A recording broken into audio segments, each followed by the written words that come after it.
आज की कहानी जो मैं एक्सप्लेन करने वाला हूँ उस मूवी का नाम है कैरियर्स, जो कि साल 2009 में आई थी। इस मूवी की IMDb रेटिंग है 6 स्टार आउट ऑफ 10 और इसको डायरेक्ट किया है एलेक्स पेस्टर ने। और आज की आपको हमारी ये कहानी देखकर समझ आएगा कि क्यों लोग किसी अनजान आदमी की मदद नहीं करते और कैसे मुसीबत आने पर अपने ही अपना साथ छोड़ देते हैं और आपकी ही जान के दुश्मन हो जाते हैं। कहानी स्टार्ट करने से पहले अगर आपने हमारे चैनल टेल फ्लिक्स को सब्सक्राइब नहीं किया है तो जरूर से कर लीजिए ताकि हम और ऐसी कहानियां आप तक पहुंचाते रहें। तो चलिए चलते हैं सीधा कहानी की तरफ। कहानी के स्टार्ट में हम एक वीडियो क्लिप दिखाया जाता है जिसके स्टार्टिंग में एक फैमिली बीच पर बहुत मजे कर रही थी। फिर अगले सीन में हम 4 दोस्तों को देखते हैं जो छुट्टियां मनाने कहीं पर जा रहे थे, जिसमें 2 भाई और उनके साथ उनकी दोस्त भी थी। और जब ये लोग हाईवे पर जा रहे थे तो इनको रास्ते पर एक गाड़ी खड़ी हुई दिखाई देती है जो कि सड़क के बिल्कुल बीचों बीच थी। जो गाड़ी चला रहा था जिसका नाम ब्रायन था, वो ये देखकर उसको गाड़ी रोकनी पड़ती है। उस गाड़ी के पास एक आदमी खड़ा था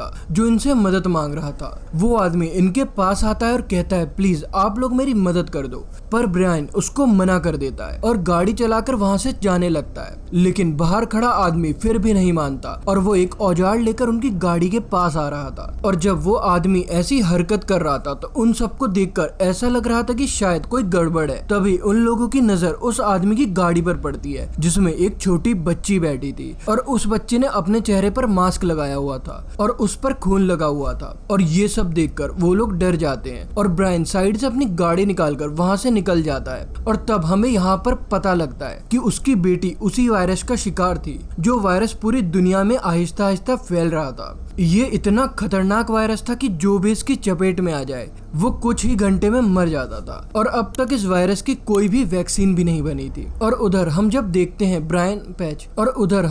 हैं जब ब्रायन और उसके दोस्त गाड़ी को साइड से लेकर जा रहे थे तो गाड़ी के पेट्रोल पाइप कट जाती है और सारा पेट्रोल गिर रहा था। और पेट्रोल ना होने की वजह से उनको गाड़ी थोड़ी दूर जाकर रुक जाती है। ब्रायन और उसके सारे दोस्त हाईवे पर थे जहाँ दूर दूर तक कोई नजर नहीं आ रहा था और इनके पास अब एक ही ऑप्शन था कि इनको दोबारा उसी आदमी के पास जाना होगा जो पहले इनसे मदद मांग रहा था, क्योंकि उसके अलावा इस रेगिस्तान में कोई उनकी मदद नहीं कर सकता। और ये सब ऐसा ही करते हैं, ये अपना सामान लेते हैं और उस आदमी की तरफ दोबारा जाते हैं। और ब्रायन के पास एक बंदूक भी थी और थोड़ा सा आगे पहुंचने पर ये उस आदमी के पास पहुंच गए। ब्रायन जाकर उसको कहता है कि हमें तुम्हारी गाड़ी चाहिए, जिस पर वो आदमी कहता है ठीक है मैं तुम्हें अपनी गाड़ी दे दूंगा, पर तुम्हें पहले मेरी एक शर्त माननी होगी। वो आदमी इनसे कहता है कि पास ही शहर में एक हॉस्पिटल है, वहाँ के डॉक्टर ने इस वायरस की वैक्सीन बना ली है, तुम लोग मुझे और मेरी बेटी को बस वहाँ तक छोड़ दो, फिर तो तुम मेरी गाड़ी ले जा सकते। ये बात सुनकर ब्रायन कहता है कि क्या तुम पागल हो चुके हो कि अभी तक इस वायरस की कोई दवाई नहीं बनी है। लेकिन इस बात पर भी वह आदमी उसको कोई जवाब नहीं देता। और खैर इन सब लोगों को उस आदमी की बातें माननी पड़ती है। ये लोग उस आदमी और उसकी बेटी को गाड़ी के पीछे वाले हिस्से में बैठाकर उस हिस्से को अच्छे से प्लास्टिक से कवर कर देते हैं ताकि इन लोगों को ये वायरस ना लग सके। फिर वो गाड़ी को साफ करके उसमें बैठकर वहां से निकल जाते हैं। कुछ दूरी पर उन्हें गाड़ी नजर आती है। ब्रायन और उनका भाई उस गाड़ी का पेट्रोल निकालने जाते हैं ताकि रास्ते में वो इनके काम आ सके। और जब ब्रायन का भाई उस गाड़ी का दरवाजा खोलता है तो डर जाता है, क्योंकि उस गाड़ी में एक आदमी बैठा था जो कि बहुत डरावना लग रहा था। वो भी इसी वायरस का शिकार हो चुका था। उसकी बॉडी गल और सड़ रही थी। और ब्रायन का भाई जब गाड़ी की चाबी निकालने की कोशिश करता है तभी अचानक से उस आदमी को होश आ जाता है। ब्रायन का भाई ने दोबारा से उस गाड़ी का दरवाजा को बंद कर दिया था और वो पेट्रोल निकालकर शहर पहुंच जाते हैं। पर उस पूरी सिटी में चारों तरफ शांति थी और वो शहर नहीं बल्कि कब्रिस्तान लग रहा था। चारों तरफ लाशें ही लाश थी। और आखिर में ये लोग वो हॉस्पिटल में पहुंच गए थे जहां पर उस आदमी को जाना था। और वो सब अंदर जाते हैं पर वो अपनी बेटी को गाड़ी में ही रहने को कहता है। ये सुनकर ब्रायन की दोस्त बॉबी भी वहीं रुकने को कहती है, क्योंकि वो अकेली बच्ची को छोड़कर नहीं जाना चाहती थी। मगर जाते वक्त ब्रायन बॉबी से कहता है कि देखो तुम उस लड़की से दूर ही रहना, क्योंकि वो वायरस बहुत ही जल्दी फैलता है। और ये लोग हॉस्पिटल के अंदर चले जाते हैं। और जब ये लोग हॉस्पिटल के अंदर जाते हैं तो वहाँ पर भी ऐसा था जैसा वहाँ कोई हो ही नहीं। हर तरफ शांति थी,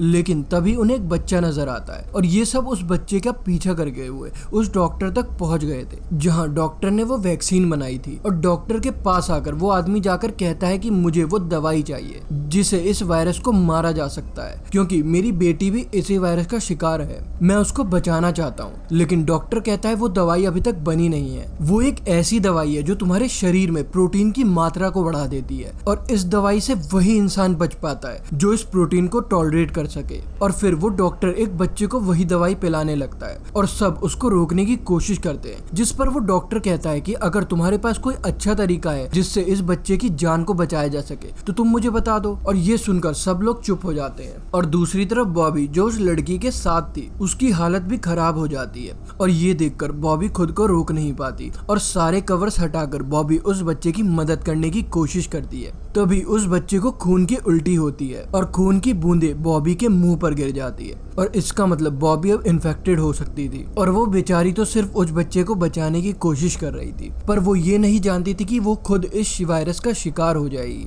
और बॉबी खुद को साफ करती है, इतने में ब्रायन और बाकी लोग भी आ गए थे, पर बॉबी इस बारे में किसी को नहीं बताती। वो उस आदमी को बताती है कि तुम्हारी बेटी बेहोश हो गई थी, पर अब वो बिल्कुल ठीक है। वो आदमी ये सुनकर खुश हो जाता है और वो उन लोगों से कहता है कि मैं और मेरी बेटी अब यहीं रहेंगे और तुम लोग अब मेरी गाड़ी ले जा सकते हो। सब लोग ये सुनकर खुश हो गए थे सिवाय ब्रायन के भाई के। उसको बुरा लग रहा था कि वो उसको यहाँ अकेले छोड़कर जा रहे हैं। और फिर वो सब मिलकर गाड़ी को साफ करते हैं और फिर वो होटल में जाकर मजे करने का फैसला करते हैं। और जब वो लोग होटल जाते हैं तो वहाँ पर भी कोई नहीं होता सिवाय उन चारों के अलावा, जहाँ ब्रायन देखता है कि बॉबी अब थोड़ी सी कमजोर हो गई है। और अब ब्रायन उसकी तबीयत के बारे में पूछता है, तब वो कहती है मैं बिल्कुल ठीक हूँ, मगर वो उसको इस बारे में कुछ भी नहीं बताती कि उसे इन्फेक्टेड लड़की ने उस पर उल्टी कर दी थी। जहाँ अगले सीन में ब्रायन को ऐसा लगता है कि पूल में कुछ है और जब उसको चेक करता है तो उसमें एक लाश निकलती है, जिसे देखकर ब्रायन डर गया था और डर के मारे वो पानी में गिरने ही वाला था, मगर उसका भाई उसको देख लेता है जो आकर उसको बचा लेता है। उसका भाई ब्रायन से कहता है कि क्यों ना हम थोड़ी मस्ती करें और फिर ये लोग गोल्फ खेलने जाते हैं और वहाँ पर ये लोग थोड़ी मस्ती भी करते हैं। और रात में जब ब्रायन और उसका भाई और उसकी बहन वहाँ होटल में घूम रहे थे